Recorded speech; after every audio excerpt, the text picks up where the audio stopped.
കോട്ടകൾ: അഞ്ചുതെങ്ങ്, പള്ളിപ്പുറം, വൈപ്പിൻ ദ്വീപ്, കോട്ടപ്പുറം, പാലക്കാട്, തലശ്ശേരി, കണ്ണൂർ, ബേക്കൽ, കൽനാട്, ഹോസ്ദുർഗ്, കുമ്പള എന്നിവിടങ്ങളിലാണ് പ്രധാനപ്പെട്ട കോട്ടകൾ സ്ഥിതി ചെയ്യുന്നത്.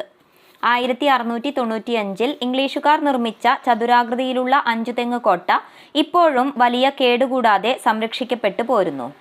ഷഡ്കോണാകൃതിയിലുള്ള പള്ളിപ്പുറം കോട്ടയ്ക്ക് ആയക്കോട്ടയെന്നും അഴിക്കോട്ടയെന്നും പേരുണ്ട്. ഇത് ഇന്ത്യയിലെ ഏറ്റവും പഴക്കം ചെന്ന യൂറോപ്യൻ കോട്ടയാണെന്ന് തോന്നുന്നു. 1503 പോർച്ചുഗീസുകാർ നിർമ്മിച്ച ഈ കോട്ട കേരളത്തിലെ പുരാവസ്തു വകുപ്പ് ഒരു ചരിത്ര സ്മാരകമായി സൂക്ഷിക്കുന്നു.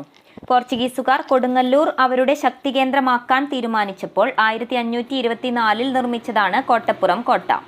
തകർന്നടിഞ്ഞുപോയ ഈ കോട്ടയുടെ ഒരു മതിലിന്റെ അവശിഷ്ടങ്ങളും ഏതാനും പട്ടാളത്താവളങ്ങളും അവിടെ കാണാനുണ്ട്. ഇപ്പോൾ അത് പുരാവസ്തു വകുപ്പിന്റെ സൂക്ഷിപ്പിലാണ്. 1766 ഹൈദരാലി നിർമ്മിച്ചതാണ് പാലക്കാട്ട് കോട്ട. കനത്ത ഭിത്തികളും 4 മൂലയ്ക്കും നടുക്കും ഉറച്ച കൊത്തളങ്ങളുമുള്ള ചതുരാകൃതിയായ ഈ കോട്ട ഇപ്പോഴും കേടില്ലാതെ നിലനിൽക്കുന്നു. 18-ാം നൂറ്റാണ്ടിൽ ഇംഗ്ലീഷുകാർ കെട്ടിയതാണ് തലശ്ശേരി കോട്ട. ഇതും ചതുരാകൃതിയിലാണ്. ചെങ്കൽ കൊണ്ടാണ് കെട്ടിയിരിക്കുന്നത്. പഴുതുകളുള്ള ഉയർന്ന കൂറ്റൻ ഭിത്തികളും ഇരു പാർശ്വങ്ങളിലെയും ഉറച്ച കൊത്തളങ്ങളും ഈ കോട്ടയുടെ പ്രത്യേകതകളാണ്. കണ്ണൂർ നഗരത്തിലെ സെന്റ് ആഞ്ചലോ കോട്ട 16-ാം ശതകത്തിന്റെ പ്രാരംഭത്തിൽ പോർച്ചുഗീസുകാർ നിർമ്മിച്ചതാണ്. ചെങ്കല്ലുകൊണ്ട് ത്രികോണാകൃതിയിൽ കെട്ടിയ ആ കോട്ട ഇപ്പോൾ മിക്കവാറും ശൂന്യമായി കിടക്കുന്നു. അതിലെ കെട്ടിടങ്ങളിൽ പകുതിയും തകർന്നു വീണുപോയി. 17-ാം നൂറ്റാണ്ടിൽ ബെദ്നോറിലെ ശിവപ്പ നായ്ക്കർ നിർമ്മിച്ചതെന്ന് വിശ്വസിക്കപ്പെടുന്ന ബേക്കൽ കോട്ടയാണ് ഏറ്റവും വലിയ കോട്ട. കേരളത്തിൽ കേടുപാടില്ലാതെ സൂക്ഷിക്കുന്ന കോട്ടയും ഇതാണ്. ഹോസ്ദുർഗിലെയും കുമ്പളയിലെയും ചന്ദ്രഗിരി, കൽനാടിലെയും കോട്ടകളും ബദ്നോർ നായ്ക്കന്മാർ നിർമ്മിച്ചവയാണ്. അവയുടെ പല ഭാഗങ്ങളും ഇപ്പോൾ തകർന്നു പോയിരിക്കുന്നു. കേരള ചരിത്രത്തിലെ വിഭിന്ന കാലഘട്ടങ്ങളുമായി ബന്ധപ്പെട്ട ഒട്ടേറെ ചെറുകോട്ടകളുടെയും കാവൽ കോട്ടകളുടെയും നഷ്ടശിഷ്ടങ്ങൾ രാജ്യത്ത് അങ്ങിങ്ങ് ചിതറിക്കിടപ്പുണ്ട്. ടിപ്പുവിന്റെ ആക്രമണങ്ങളെ തടയാൻ ധർമ്മരാജാവ് 1758-1798 കെട്ടിച്ച നെടുങ്കോട്ടയുടെ അവശിഷ്ടങ്ങൾ ചാലക്കുടി അഞ്ചൽ റോഡിന് കിഴക്ക് 1 മൈലോളം ഉള്ളോട്ടു മാറി കോട്ടമുറിയിൽ ഇപ്പോഴും കാണാം. ചേറ്റുവ, തൃശൂർ, ചാലിയം, വടകര, കോട്ടയ്ക്കൽ, മുള്ളൂർക്കര, ഏനാമാക്കൽ, കൂത്തുപറമ്പ്, കാരിക്കോട് എന്നീ പ്രദേശങ്ങളിൽ പഴയ കോട്ടകളുടെ അവശിഷ്ടങ്ങൾ കാണാനുണ്ട്. പള്ളിപ്പുറത്തെ സുപ്രസിദ്ധമായ വൈപ്പിൻ കോട്ടയിൽ സെമിനാരിയുടെയും ജസ്യൂട്ട് കോളേജിന്റെയും അവശിഷ്ടങ്ങൾ ഇന്നും കാണാം. കേരള ചരിത്ര വിദ്യാർത്ഥികൾക്ക് താൽപ്പര്യമുള്ള സുപ്രസിദ്ധമായ ചില ചരിത്ര സ്ഥലങ്ങളും ഉണ്ട്. കൊടുങ്ങല്ലൂരെ പഴയ തിരുവഞ്ചിക്കുളം ക്ഷേത്രത്തിനടുത്തുള്ള ചേരമാൻ പറമ്പാണ് ഇവയിൽ ഏറ്റവും ശ്രദ്ധാർഹമായിട്ടുള്ളത്. അവിടെ വാണുകൊണ്ടാണ് ചേര ചക്രവർത്തിമാർ കേരള ഭരണം നിർവഹിച്ചതെന്ന് വിശ്വസിക്കപ്പെടുന്നു. കൊച്ചിയിലെ പുരാവസ്തു ഗവേഷണ വകുപ്പുകാർ 1945 മുതൽ 1946 വരെ പരീക്ഷണാർത്ഥം നടത്തിയ ഉത്ഖനനത്തിന്റെ ഫലമായി അവിടെ നിന്ന് 1000-ലധികം ചരിത്രാവശിഷ്ട ശകലങ്ങൾ കണ്ടുകിട്ടുകയുണ്ടായി. തിരുവഞ്ചിക്കുളത്ത് ഏതാനും മൈൽ മാത്രം അകലെയുള്ള തൃക്കണാമതിലകവും കരുപ്പടന്നയും ചരിത്ര പ്രാധാന്യമുള്ള മറ്റ് 2 സ്ഥലങ്ങളാണ്. ഇന്ന് ഈ പ്രദേശങ്ങളിൽ അവയുടെ പുരാതന പ്രൗഢി പ്രഖ്യാപിക്കാൻ പോന്ന ചരിത്രാവശിഷ്ടങ്ങൾ ഒന്നുമില്ല തന്നെ. എങ്കിലും തൃക്കണാമതിലകം പഴയ കാലത്ത് വിഖ്യാതമായ ഒരു വിദ്യാകേന്ദ്രമായിരുന്നു. ഇന്നത്തെ കരുപ്പടന്ന 1-ാം ചേര സാമ്രാജ്യത്തിന്റെ പുകൾപെറ്റ കരൂർ എന്ന രാജധാനി ആയിരുന്നിരിക്കണം. പണ്ടത്തെ കീഴ്മലൈ നാടിന്റെ ആസ്ഥാനമായിരുന്ന കാരിക്കോട് തൊടുപുഴയ്ക്കടുത്ത് മറ്റൊരു ചരിത്ര സ്ഥലമാണ്. ഇവിടുത്തെ കോട്ടകളുടെ നഷ്ടാവശിഷ്ടങ്ങളും അണ്ണാമല ക്ഷേത്രവും ശ്രദ്ധിക്കപ്പെടേണ്ടവയാണ്. തമിഴ് ശില്പകലയുടെ സ്വാധീന ശക്തി ഈ ക്ഷേത്രത്തിൽ പ്രതിഫലിച്ചു കാണാം. ക്ഷേത്രത്തിലെ ശിലാലോഹ പ്രതിമകൾ, വിളക്കുകൾ, മണികൾ തുടങ്ങിയവ 14-16 നൂറ്റാണ്ടുകൾക്കിടയിൽ നിർമ്മിച്ചവയാണെന്ന് കരുതപ്പെടുന്നു. കോഴിക്കോട്ടെ പഴയ കളക്ട്രേറ്റിന് തെക്ക് കിഴക്കുള്ള കോട്ടപ്പറമ്പ് എന്നറിയപ്പെടുന്ന ഭാഗം സാമൂതിരിപ്പാടിന്റെ പ്രാചീന സ്ഥാനമായിരുന്നു. മുതലക്കുളം അദ്ദേഹത്തിന്റെ അടുക്കളക്കുളവും മാനാഞ്ചിറ സ്നാനഘട്ടവുമായിരുന്നത്രേ. 1498 വർഷത്തിൽ വാസ്കോഡഗാമ ഇവിടെ കപ്പക്കടവിൽ വന്നിറങ്ങി എന്ന് കൊത്തിയ സ്മാരക സ്തംഭം നാട്ടിയിരിക്കുന്ന കപ്പാട്ടുകടപ്പുറം, അവിടെ പതിഞ്ഞ വിദേശ ശക്തിയുടെ ആദ്യ കാൽപ്പാടുകൾ ഇന്ത്യയിൽ വൈദേശിക സാമ്രാജ്യാധിപത്യത്തിനായി വികസിച്ച ചരിത്രം പ്രഖ്യാപിക്കുന്നു. നാണയങ്ങൾ. കേരള ചരിത്ര രചനയെ നാണയങ്ങളുടെ പഠനം നല്ലപോലെ സഹായിക്കുന്നു. ചരിത്രകാരന് വിലപ്പെട്ട സൂചനകളും തെളിവുകളും നൽകുന്ന തീയതികളും ചിഹ്നങ്ങളും വാക്യശകലങ്ങളും നാണയങ്ങളിൽ ഉണ്ടായിരിക്കും. ഏതദ്ദേശീയവും വൈദേശികവുമായ പലതരം നാണയങ്ങൾ പഴയകാലം മുതലേ കേരളത്തിൽ പ്രചരിച്ചു പോന്നു. ഇവിടെ നിന്ന് കണ്ടെത്തിയിട്ടുള്ള ഏറ്റവും പഴക്കം ചെന്ന വിദേശ നാണയങ്ങൾ റോമൻ നാണയങ്ങളാണ്. 1851 കൂത്തുപറമ്പിനടുത്തുള്ള കോട്ടയത്തുനിന്ന് 5 തലച്ചുമടോളം വരുന്ന റോമൻ നാണയങ്ങൾ കണ്ടുകിട്ടുകയുണ്ടായി.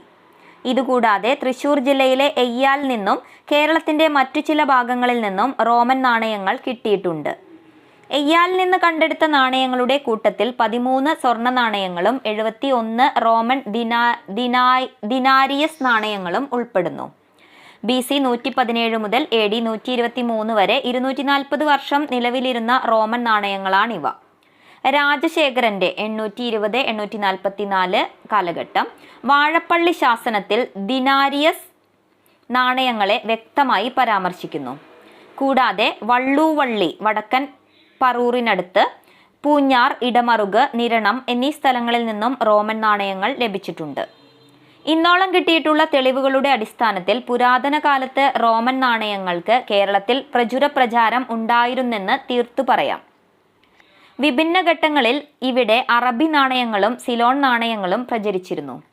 കോതമംഗലത്ത് നിന്ന് കണ്ടുകിട്ടിയവയിൽ പെട്ട 4 സ്വർണ്ണ നാണയങ്ങൾ 1960-61 കാലത്ത് കേരളത്തിലെ പുരാവസ്തു വകുപ്പിന് ലഭിക്കുകയുണ്ടായി. ഇവ ഒമ്മായത്ത് ഖലീഫമാർ AD 661-750 പുറപ്പെടുവിച്ചിരുന്ന നാണയങ്ങളാണെന്ന് തിരിച്ചറിയാൻ കഴിഞ്ഞു.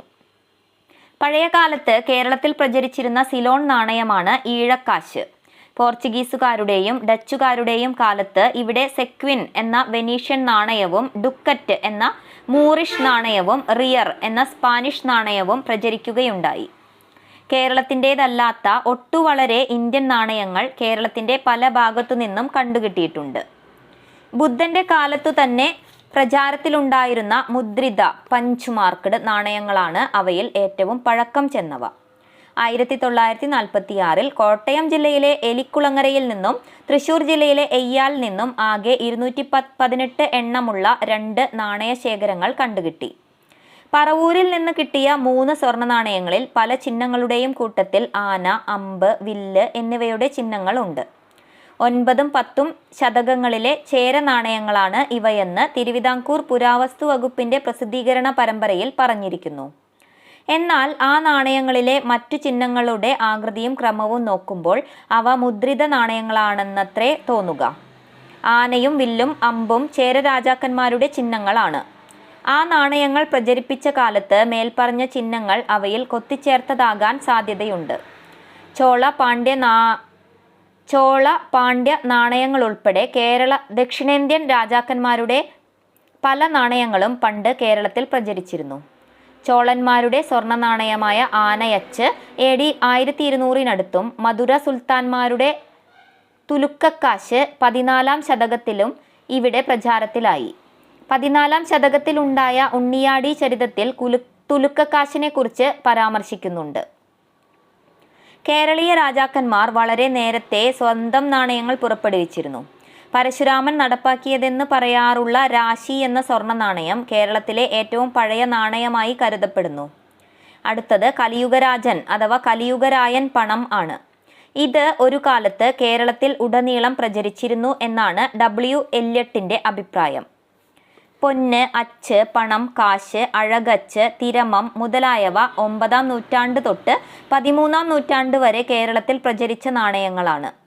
വീരകേരളവർമ്മ എന്ന കേരള രാജാവിൻ്റെ പേരുള്ള 31 വെള്ളി നാണയങ്ങൾ തിരുനെൽവേലി ജില്ലയിലെ ശങ്കരൻകോയിൽ താലൂക്കിൽപ്പെട്ട വൈഗൈക്കുളം ഗ്രാമത്തിൽ നിന്ന് 1944 കണ്ടുകിട്ടുകയുണ്ടായി. ആ നാണയത്തിൻ്റെ ഒരു വശത്ത് ആനത്തോടിയുടെ ചിഹ്നവും മറുവശത്ത് ശ്രീ ഗണ്ഡിരാങ്കുശസ്യ, അതായത് വീരന്മാർക്ക് അങ്കുശമായുള്ളവൻ്റെ എന്ന വാക്യശകലവുമുണ്ട്. ഈ നാണയങ്ങളിൽ പരാമർശിക്കപ്പെടുന്ന വീരകേരളൻ ഏതു ചേരരാജാവാണെന്ന് തൃപ്തികരമായി ഇനിയും തീരുമാനിച്ചിട്ടില്ല. Journal and numismatics society of India എന്ന മാസികയിൽ ഒരു ലേഖകൻ ചോളപുരം ശാസനത്തിൽ പ്രസ്തുതനായ വീരകേരളൻ എന്ന വേണാട്ടു രാജാവാണ് ഈ നാണയങ്ങളിലെ വീരകേരളൻ എന്ന് പറയുന്നു. കോലത്തിരി രാജാവും കോഴിക്കോട്ടെ സാമൂതിരിയും പണം എന്ന നാണയം പുറപ്പെടുവിച്ചിരുന്നു. കോലത്തിരിയുടെ പഴയ പണത്തിൽ നിന്നും തിരിച്ചറിയാൻ വേണ്ടി സാമൂതിരി തൻ്റെ നാണയത്തിൻ്റെ പേര് വീരരായൻ പുതിയ പണം എന്നാക്കി. തിരുവിതാംകൂറിലെയും കൊച്ചിയിലെയും രാജാക്കന്മാർ വിവിധ കാലഘട്ടങ്ങളിൽ സ്വന്തം നാണയങ്ങൾ ഇറക്കിയിട്ടുണ്ട്. കൊച്ചി രാജാവ് നാണയം അടിക്കാനുള്ള അവകാശം പോർച്ചുഗീസുകാരിൽ നിന്ന് നേടുകയും ഡച്ചുകാരുടെ കാലത്ത് അവരുടെ ഉദ്യോഗസ്ഥന്മാരുടെ കർശനമായ നിയന്ത്രണത്തിന് കീഴിലാണെങ്കിൽ കൂടി ആ അവകാശം തുടർന്നു പോരുകയും ചെയ്തു. തിരുവിതാംകൂർ രാജാക്കന്മാരുടെ 2 സ്വർണ്ണ നാണയങ്ങളായിരുന്നു അനന്തരായൻ പണവും അനന്തവരാഹനും. അവർ വെള്ളിച്ചക്രവും അടിച്ചിരുന്നു. കൊച്ചി രാജാക്കന്മാരുടെ നാണയങ്ങളിൽ പുത്തൻ ആയിരുന്നു കൂടുതൽ പ്രചാരം നേടിയത്. മാഡ്സൺ അഭിപ്രായപ്പെട്ടതുപോലെ കണ്ണൂരെ ആലി രാജാവ് 1731 1788 ഇടയിൽ സ്വന്തം നാണയം പുറപ്പെടുവിച്ചിരുന്നു. ആ നാണയങ്ങളിൽ അവ പ്രസിദ്ധപ്പെടുത്തിയ കാലം ഹിജ്റ വർഷത്തിൽ 35 എന്നും മറ്റും ചുരുക്കിയാണ് കൊടുത്തിട്ടുള്ളത്. പല തീയതികളും തെറ്റുമാണ്. ടിപ്പു സുൽത്താൻ കോഴിക്കോട്ട് ആധിപത്യം സ്ഥാപിച്ച കാലത്ത് മൗലൂദി എന്ന പേരിൽ പരിഷ്കരിക്കപ്പെട്ട ഹിജ്റ 1215, 1217, 1218 തുടങ്ങിയ വർഷങ്ങളിൽ പുറപ്പെടുവിച്ച ഒട്ടേറെ ചെമ്പു നാണയങ്ങൾ ആ പ്രദേശത്ത് നിന്ന് 1960 കണ്ടെടുത്തു. ഡച്ചുകാരുടെ ചെമ്പു നാണയങ്ങൾ, പല രീതിയിലുള്ള വരാഹൻ നാണയങ്ങൾ, പറങ്കി വരാഹൻ, ഇക്കേരി വരാഹൻ തുടങ്ങിയവ, ആനക്കാശ്, മുസ്ലിം ഭരണത്തിന് മുൻപുണ്ടായിരുന്ന മൈസൂർ നാണയം, സുൽത്താൻ കാശ്, ടിപ്പു സുൽത്താന്റെ നാണയം, മാഹിപ്പണം, ഇംഗ്ലീഷ് സൂററ്റ് രൂപ, കമ്പനി രൂപ തുടങ്ങിയവ ആധുനിക കാലത്ത് കേരളത്തിന്റെ വിവിധ ഭാഗങ്ങളിൽ പ്രചരിച്ചിരുന്ന നാണയങ്ങളാണ്. മലബാർ ഭാഗത്ത് പ്രചാരത്തിലിരുന്ന കൗതുകകരമായ ഒരു നാണയമാണ് മാഹിപ്പണം. മാഹിയിലെ ഫ്രഞ്ച് പ്രദേശങ്ങൾക്ക് വേണ്ടി ഫ്രഞ്ചുകാർ അടിച്ച കനം കുറഞ്ഞ ഒരു വെള്ളി നാണയമാണിത്. ഇംഗ്ലീഷ് ഈസ്റ്റ് ഇന്ത്യ കമ്പനി തലശ്ശേരിയിലെ കമ്മട്ടത്തിൽ നിന്നും 1799 1805 പുറപ്പെടുവിച്ച വെള്ളി നാണയങ്ങളാണ് 19ാം ശതകത്തിന്റെ ആദ്യകാലത്ത് മലബാറിൽ സർവ്വസാധാരണമായി പ്രചരിച്ചിരുന്നത്. കമ്മട്ടത്തിന്റെ പേരിലെ ടി എന്ന അക്ഷരം അതിൽ അടിച്ചിരുന്നു. 1799 അവർ ഇറക്കിയ നാണയങ്ങളിൽ 99 എന്ന അക്കം കാണാം. ഇന്ത്യക്ക് സ്വാതന്ത്ര്യം ലഭിക്കുമ്പോൾ തിരുവിതാംകൂറിന് മാത്രമേ സ്വന്തമായി നാണയം അടിക്കാൻ സ്വാതന്ത്ര്യം ഉണ്ടായിരുന്നുള്ളൂ. 1950 ഏപ്രിൽ 1 തീയതി മുതൽ തിരുവിതാംകൂർ നാണയങ്ങൾക്ക് നിയമസാധുത്വം ഇല്ലാതായി. കൊച്ചിയിൽ 1075 മിഥുനം 1900 ജൂൺ 14 തൊട്ട് ബ്രിട്ടീഷ് ഇന്ത്യൻ നാണയങ്ങൾ മാത്രം പ്രചാരത്തിൽ വന്നു.